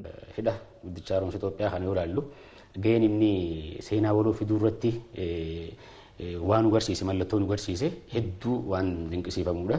Fakkeenyaaf gaafa piroojeektiin kun eegalamu hawaasni addunyaa keessaafuu gama faayinaansiitiin biyyi tun humna hin qabdu waan kana ijaartee xumuruu isii hin dandeessu arguuf illee teessu yaada jiru ture. Yeroo tana osuma seenaan qeenxee hin jiru osuma fedhiin siyaasaatii fi fedhiin dhiibameetiin jira jedhamu sabaa sabaliin hunda keessa jirtu taatee sabaa sablammoonni booldi ta'anitti mul'atan tokkummaa biyya isaanii irratti yeroodhaaf yoo haasawan yookaan xiqqinillee yoo biyya isaanii dura dhaabbatan malee lakkaa uummanni kuni dhugaa dhugatti waloomuu irratti wanni tokko isaan godhu piroojeektiin kanaaf yoo jiraate hedduu gaariidha waan jufa. Uummanni Itoophiyaa haati haa taatu obboleeyyi haa taatu obboleessaatu jaarsi ijoollee xiqqaa guddaa warri alaarra ka jiru Itoophiyaa ka ta'e akkuma jiru waan qabanii wanta ka haaromsa kanarratti dabarsanii jiru jechuudha. Kuni booda irratti yoo xumurame jedhee akka arginetti uummanni hundumtuu hidhaa haaromsi guddaan kun kiyyaa jedhee ka'e. Kanaafuu uummanni Itoophiyaa akkuma jiru akka wanta san dhuunfateetti agarsiisaa jechuudha. Kun walitti fidaa jechuudha. Walitti dhufeenya piroojeektoonni ka akkanaa gurguddoon kuni wanta guddaa qaban jechuudha. Uummanni Itoophiyaa tokkummaa Adawaa fi hidha haaromsaa guddicha irratti agarsiise irra deebisochii ulaa galaanaa argachuuf taasifamu keessattis mul'isuun akka irra jiraatu ibsaniiru. Haqatu nuuf deebi'ee haqa arginee jedhan maal godhaa kun akka reefutti jennetti uummata kanaa walitti fidaa walooma fidaa jechuudha. Maaliif uummanni kuni ulaa galaanaa kana hin barbaada. Ulaa galaanaa kennaa jedheeti yaada akka seenaatti illee. Sanii akka deeffannu taate uummata kana walitti finnee jechuudha. Waloomni as keessatti ni dhufaa jechuudha. Amma agarree piroojeektiin hidha guddicha haaromsa Itoophiyaa hangam takka xiqqaa guddaa keessatti miira akkam uume. Inni ulaa galaanaa kun haala kana daraniin miira akkam uumuu akka danda'u namni hundinuu tilmaamuu danda'a. Gaafa kun milkaa'ee ekonomiin rakkinni gama dinagdeetiin jiru ni sirraawa. Rakkinni gama siyaasaatiin illee jiru ni sirraawa. Olaantummaan biyyaatiin illee booldi taa'ee dhufte jechuudha. Gaafa biyyi tun ulaa galaanaa argatte humni isiin gama dinagdeetiin, gama militariitiin, gama nageenya keessoo eeguutiin, gama hawaasuma Itoophiyaa keessaa inni jallaan fedhii dhuunfaatiif achi deemu rakkina dinagdeeti. Rakkina dinagdee saniis hawaasni waliigala gaafa rakkinni irraa furamaa deemu biyya keessattuu carraan dinagdee sana argachuudhaan jira maal alaa godha yaada jedhu gamanas deebisuu irratti faayidaan inni qabu hedduu guddoodha. Qaamni kamuu jaalala biyya isaa qabaachuu tokkummaa biyyattiif gatii kanfaluu qabu kanfaluu fi seenessa qeenxee faarsurra seenessa waloo irratti xiyyeeffachuun akka irra jiraatus dhaamaniiru. Ani akka dhuunfaatitti fi akka dhuunfaatitti namoonni adda addaa akka dhuunfaatitti biyyattiin tun tiyyaa Itoophiyaan kan jedhamtu tun tiyyaa jedheeti ofitti amanuu qaba. Biyyattii tanaafi jedheeti wanti aarsaa kaffalamuu qabu hunda kaffaluuf reedii ta'uu qaba. Mootummaan hojii isarraa eegamu baachuu akka qabuu fi keessattuu dhimmoota uummata biyyattii walumsa irratti cimee hojjechuu akka qabu ibsaniiru. Hayyoonnis gumaacha isaan irraa eegamu baachuu akka qaban himaniiru. Ittuma fufnaa kabajamtoota daawwattoota keenya Ministeerri Muummee Abiyyi Ahmed mooraa masaraa mootummaa Faasiil haaromfamee eebbisiisan.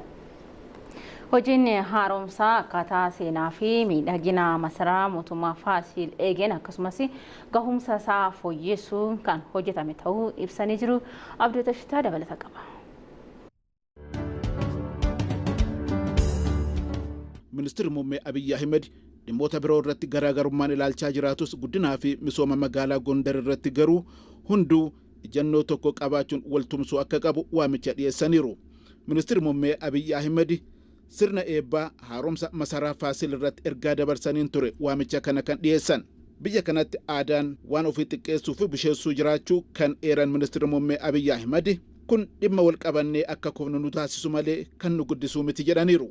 ፋሲል በእጃችን ስለሆነ የረከሰ ወርቅ ነው።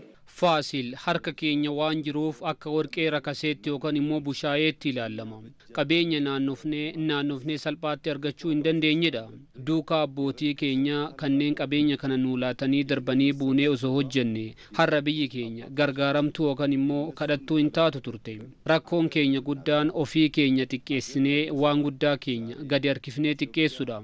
Hooggantoota gurguddoo durii kanneen booda rakkoon Itoophiyaa keessatti mudate kanneen xiqqaatanii waan guddaa ofii xiqqeessan heddummachuudha. Hangafoota kabajuu, hojii isaanii dinqisiifachuu, hojii isaanii qorachuun eegalamuu qaba. Hangafoota xiqqeessuu yoo jalqabame kanneen hin guddanne warra guddatan kan xiqqeessuu fi walqabannee kanneen kufnu taasisa. ታላላቆችን ማሳነስ ሲጀመር ግን ማናድግ ያደገውን የምናሳንስ ተያይዘን የምናጠር ነው የሚያደርገን። kaleessa keenyas yaadachaa irraas barachaa muuxannoos irraa argachaa deemuu aadeffachuu qabnas jedhaniiru. ትናንትናችን ማስታወሻችን መታወሻችን ነው። Kaleessi keenya yaadannoo keenyadha. Kan itti yaadatamnus namni yaadannoo isaas kan itti yaadatamus hin dagatu, hin balleessu. Nuti hunduu akkuma umriin keenya dabaluun ofii duuba deebinee haala guddina keenyaa akkasumas ollaa keenya yaadannuudhaan fotoodhaan yaadanna. Waan keessa darban yaadachuun bartee uumamaa nama hundaati. Namaa fi hawaasni duuba isaa yaadachuu danda'e har'a akka ka'umsaatti itti fayyadama. Namni ka'umsa isaa har'a hin taasifne garuu waan mijate arguu hin danda'u. ዛሬን መነሻ ያላደረገ የተንደረደረ ነገር ማየት አይችልም። hojiiwwan misoomaa magaalaa Gondaritti eegalamanii fi jijjiiramni mooraa masaraa Faasilidas keessatti ilaalle ijoolleen keenya nu caalaa abdii fooyya'aa akka qaban kan agarsiisanidha kan jedhan ministeerri muummee Abiy Ahmed. Hunduu garaagarummaa ilaalchaa tokko malee guddinaa fi misooma magaalaa Gondar irratti waltumsuun akka hojjetu waamicha dhiyeessaniiru. Hojii misooma koriidarii Azazoo hanga Piyaasaatti hojjetamaa jirus xumuruuf xiyyeeffannoon hojjetamu akka qabu ministeerri muummee Abiy Ahmed hubachiisaniiru. ከአዘዞ ጀምሮ እስከ ፒያሳ የተጀመረው የኮሪደር ስራ Hojiin misooma kooriidarii Azazoo kaasee hanga Piyaasaa hojjetamaa jiru Gondar deebitee dhalachuuf ciniinsifachaa akka jirtu agarsiisa. Ciniinsuun kun garuu ogeessa barbaada. Sadarkaa amma irra jirutti yoo hafe garuu ni fashala'a.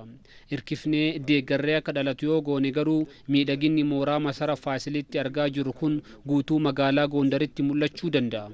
ጎንደርን ዳግም አስቦ ለመውለድ ግን የሁላችንም የጋራ አቋም መሆን እንዳለበት በጽኑ አምናለሁ።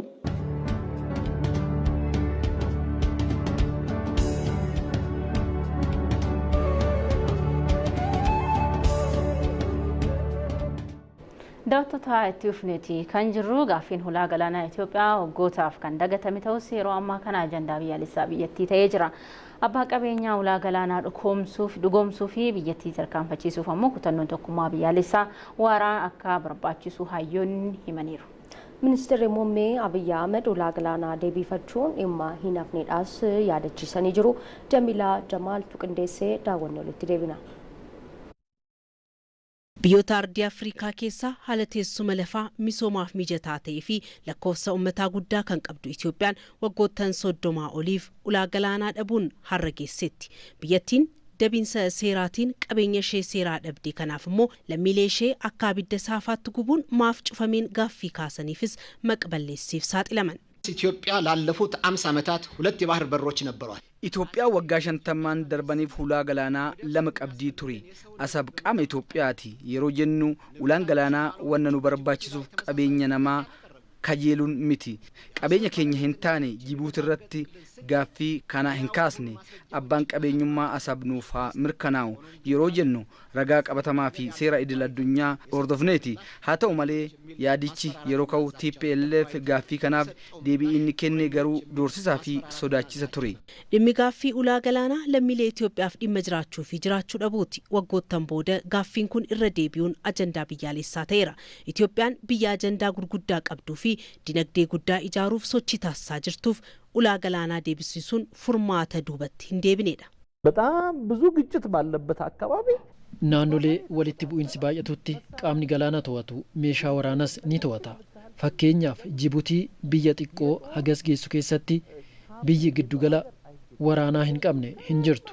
Biyya fagoorraa kan dhufaniif waan isaaniif galeefidha. Ulaan galaanaa furtuudha. Gaaffii ulaa galaanaa akka waan tapha siyaasatti ilaaluun sirrii miti.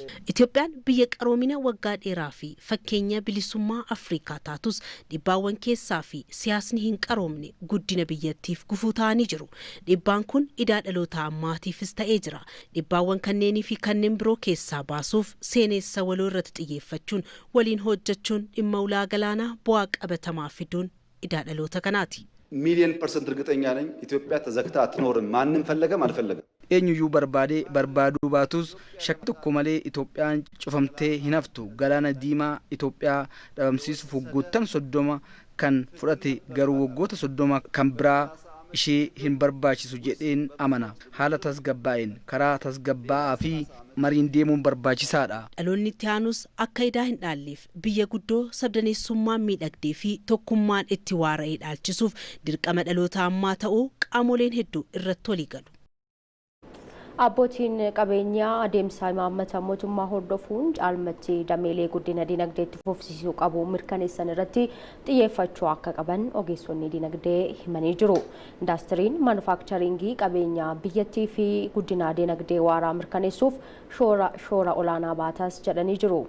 Indaastiriiwwan oomishaa ofii isaanii irra darbee damee birootiif akka cimanii bu'uura ta'an dameen tajaajila, dameen geejjibaa akkasumas dameelee daldalaa fi sochii olaanoo keessatti shoora isaanii akka baatan ibsameeti kan jiru. Mootummaan dameen indaastirii oomishaatiif xiyyeeffannoo kennee dinagdee biyyattiif faayidaa olaanaa waan qabuufidha jedhamee jira. Inistituutii qorannoo imaammataa indaastirii giddugala qo'annoo fi qorannoo magaalaa fi bu'uuraalee misoomaatti qolata fi qindeessaan kan ta'an Dr. Amaara Mitikuu indaastiriiwwan oomisha daldalaa alergii irratti bobba'an dabalatee kanneen oomisha alaa galan kan biyya keessaa bakka buusan deeggaruun jajjabeessuun barbaachisaa ta'uu himanii jiru. ይሄ ዘርፍ በትልቁ ሚና የሚጫወተው ቴክኖሎጂን በማሸጋገር dameen kun shoora olaanaa kan baatu teeknooloojii ceesuun biyyi keenya itti fufiinsan teeknooloojii mataa ishee akka qabaattu taasisuuf shoora olaanaa qaba. Kanaaf biyyi keenya teeknooloojii fi inoveeshiniin akka badhaatuuf yoo barbaanne damee indaastirii oomishaa guddisuun nurraa eegama. Dameen kun guddina dinagdee mirkaneessuun carraa hojii bal'isuun shoora olaanaa qaba. Indaastirii Inistituutii qorannoo imaammataa fi albuudatti qorattuu kan ta'an Dr. Ntsaanas Jootee indaastiriin oomishaa deeggaruun caalmaatti bu'aa qabeessa akka ta'uu fi taasisuudhaaf kallattii xiyyeeffannoo mootummaa argachuu qabu jedhaniiru. የኢንዱስትሪ መስፋፋት ለሀገራችን ኢኮኖሚክ ዴቨሎፕመንት ከፍተኛ ሚና ይኖረዋል ማለት ነው። ኢንዱስትሪን በበለቹን ጉድነ ዲነግዴ ብየ ኬኛፍ shoora olaanaa ba'ata. Warshaalee oomisha bakka buusuuf hojjetan kan cimsu ammoo jiraachuu qaba. Sababni isaas kanaan dura kan ture alergii irratti xiyyeeffachuun. Kanaaf kanneen jajjabeeffamanis isaan turan. Wayita ammaa garuu indaastiriiwwan oomisha bakka buusan oomisha isaan oomishaniif kan isaan jajjabeessu jiraachuu qaba. Baankiin Awaash sagantaa liqii isaa masmar jedhamuun sirna karaa appilikeeshinii Awaash Bir Pro intarpiraayizoota xixiqqaa fi giddu galeessaaf tajaajila liqii dijitaalaa dhiyeessuuf dandeessisuu ifoomsee jira.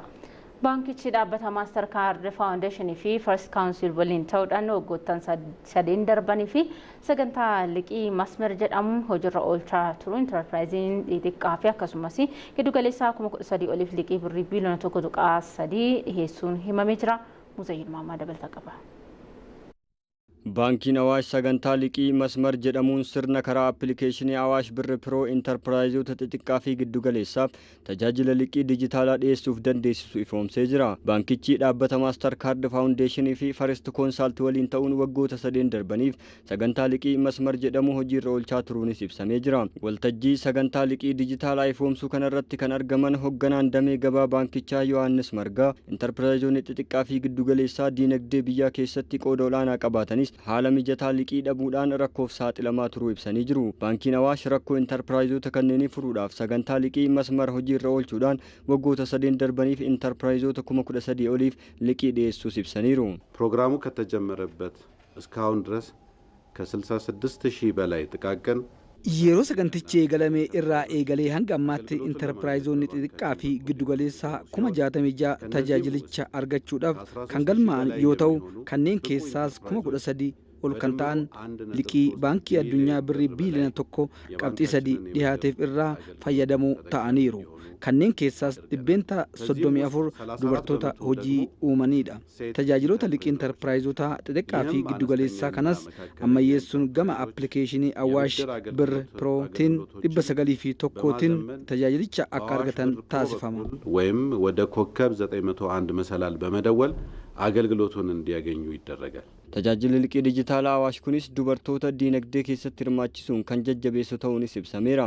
በሀገራችን ግን እንደምናውቀው የፋይናንሱ ሴክተር ላለፉት 70-80 ዓመት biyya keenyatti dameen faayinaansii waggoota 70 fi 80 dura toros liqaa irraa namoonni 300 caalaa hin fayyadamne kun ammoo carraa hojii miiliyoonotaaf uumuuf yaadnu akka hin milkeessine taasisa. Kana uumuudhaan ammoo teknooloojiin dijitaalaa waan guddateef kana gargaaramuun dargaggootaaf keessumattuu dubartootaaf hanqina liqaa jiru ni furaa jennee yaadna.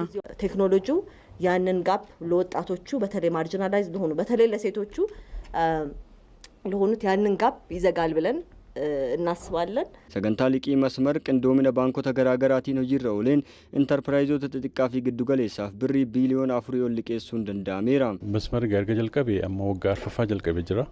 Kaayyoon keenya intarpiraayizii 72 ol gara formal financial sector jechuun baankotaa fi dhaabbilee faayinaansii garaagaraa irratti wal baranii liqii akka isaan argachuu danda'an taasisuudha.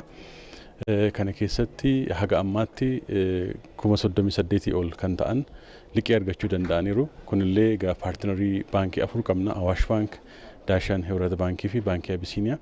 Jarreen kanaa fi maayikiroofaayinaansoonni immoo jaroota baankota kana faana hojjetan jiru. Isaan irraallee akka isaan liqii fudhatanii fi mijeessaniif jirra. Haga ammaatti akkuma waliigalaatti birrii biliyoona 4 ol liqiin dhiyaatee jira. Intarpiraayizii 38 oliif jechuudha. Kun immoo kaayyoon keenya har'a duwwaa akka isaan argatan otoo hin taane walitti dhufeenya hariiroo gaarii baankotaa fi dhaabbilee faayinaansii wajjin uummatanii gara fuulduraatti illee liqii gurguddaa fudhataa akka isaan itti fufan taasisuudhaa fi haal duree sana mijeessuudha jechuudha kaayyoon masmar piroograam harka caalaansaa. Itoophiyaatti intarpiraayizoonni xixiqqaa fi giddugaleessaa diinagdee biyyattii dhibbentaa 33 carraa hojii magaalotaa dhibbentaa 60 kan qoodatan ta'uun ibsameera. Bulchiinsa magaalaa Dirree Dhawaatti tajaajilli wiirtuu tokko eegalamuun kenniinsa tajaajila argatan fooyya'aa fi si'ataa akka taasisee jiraattonni himaniiru. Magaalattiitti tajaajilli wiirtuu tokko masoob caamsaa 15 bara 2018 eebbifamuun ifatti tajaajila kennuu jalqabee jira. Kanaanis hojimaata dijitaalaan deeggaramee tajaajila saffisaa fi si'ataa argachaa jiraachuu abbootiin dhimmaa himanii jiru. Yaadni isaanii akka taanutti dhiyaata daawwanni walitti deebina.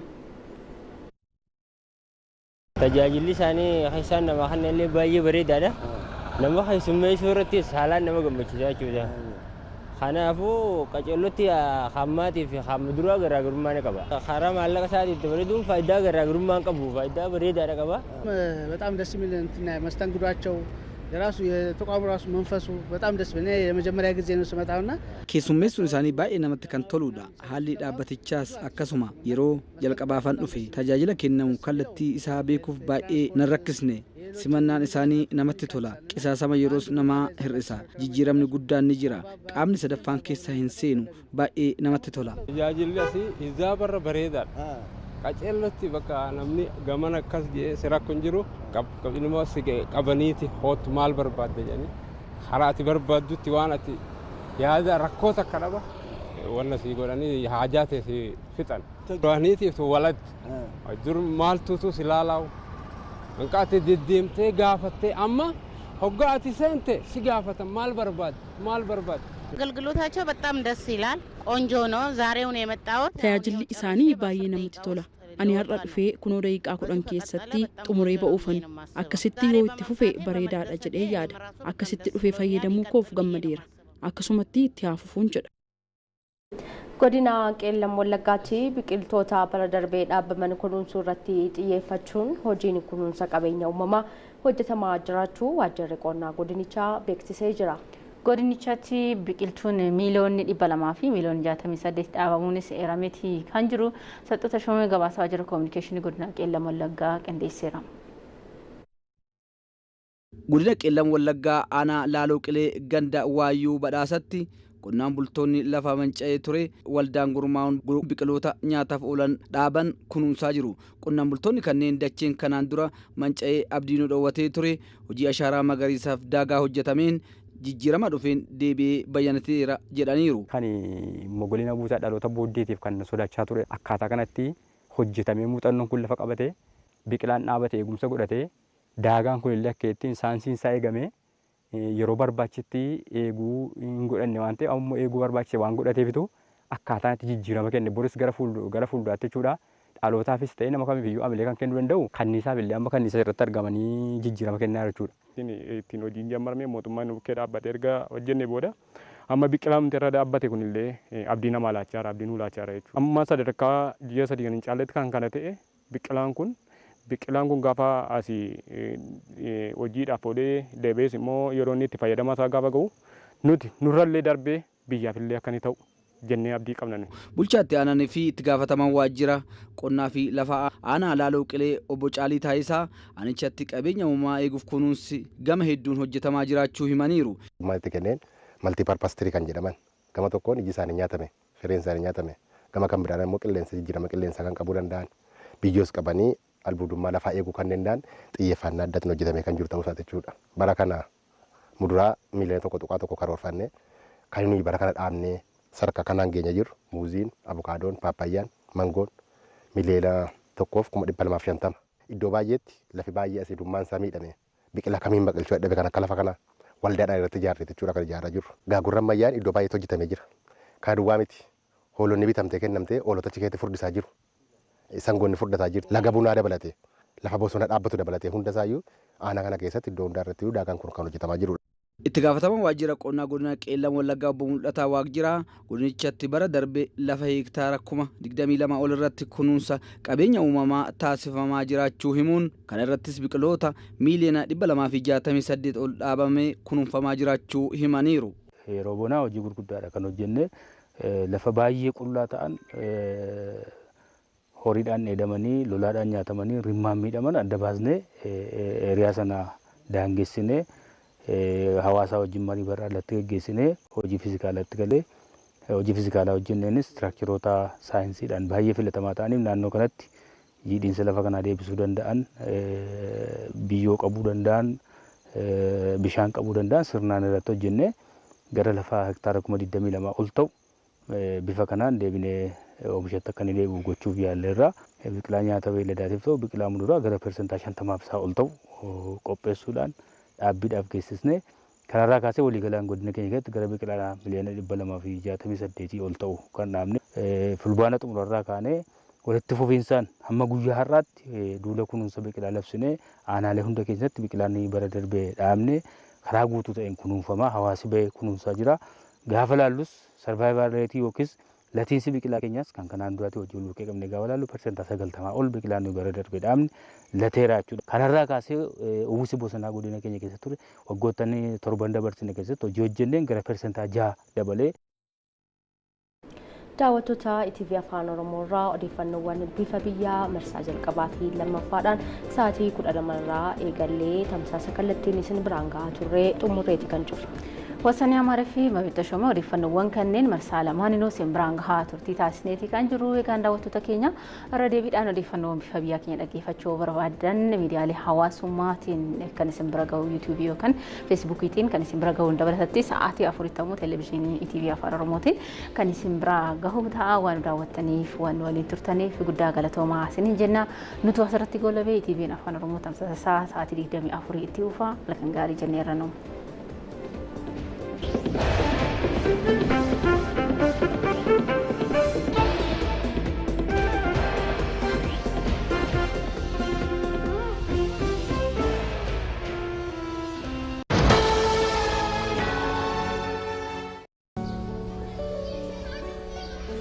Oggas imala dheeraa tarkaanfii tokkoon yommuu eegallu walitti hidhamiinsa dinagdee baadiyyaa fi magaalaa dhugoomsuuf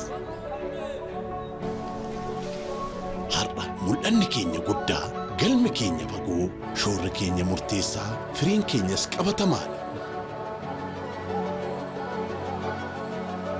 Gamtaa leellisnee milkaa'ina goonfannee toora hundaatti qooda keenya gumaachuun hedduu dhumneessine ammayyummaatti madaqne.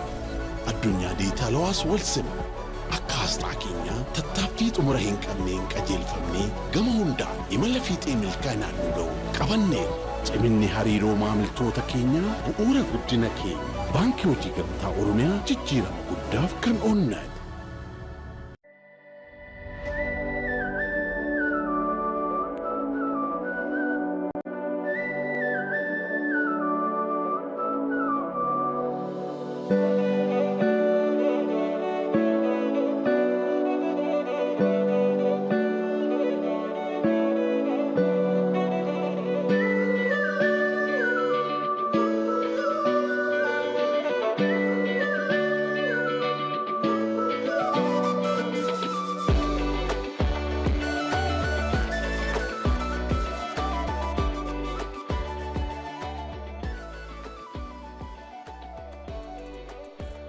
bakka mijataa jirtan teessanii waan barbaadan bitachuu kan dandeessan filannoon bittaa ammayyaa kunooti. Supper App Teeleebirrii irratti kan argamu Zaman Gabiyaatiin waan barbaadan bitadhaa. Yeroo fi humna qusadhaa. Zaman Gabiyaa bakka bittaa ammayyaa Itoophiyaa.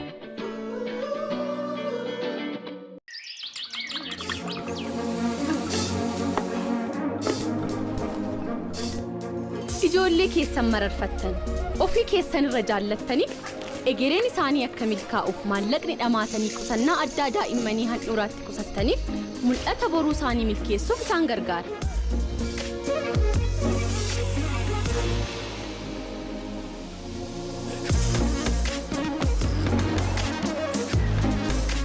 Yeroo humnaa fi ga'umsa qabdan kanatti maallaqni isin guduunfattan hundi boru gatii guddaa qabdi. Herreega qusannaa addaa sooramaatiin qusachuun galaa keessan yeroo dulluma ol kaa'adha. Itti dhamaatee kan argatte irraa qusannaa addaa sabbata aayyootti kuufachuun kee gara sadarkaa guddaatti ceesisa. Kan dafqitanii argattan irraa qusannaa addaa qonnaan bultoota wabiirra kan kaawwattan guddina keessan ni saffisiisa. Herreegota qusannaa addaa baankii siinqeetti qusachuudhaan mul'ata keessan dhugoomsadha. Baankii siinqee tokkummaan gara milkaa'inaatti.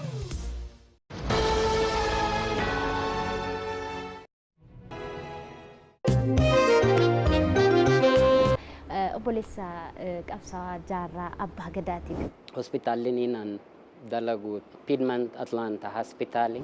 Adareen biyyoodhaan laga ta'ee. Dur kubbaa jaalachuun ture. Hospitaala guddaa ijaaruudhaaf akka dhuftanis. Jaarraan gaafa addunyaa kanarra boqote. Namni jagoli dhalate. Bareeda uuma rabbiin haa nu dhiisu. Maal hojjetan akkuma Ameerikaa deemtan? Maaluma biyyaa na baase waan joofaan jiraa miti.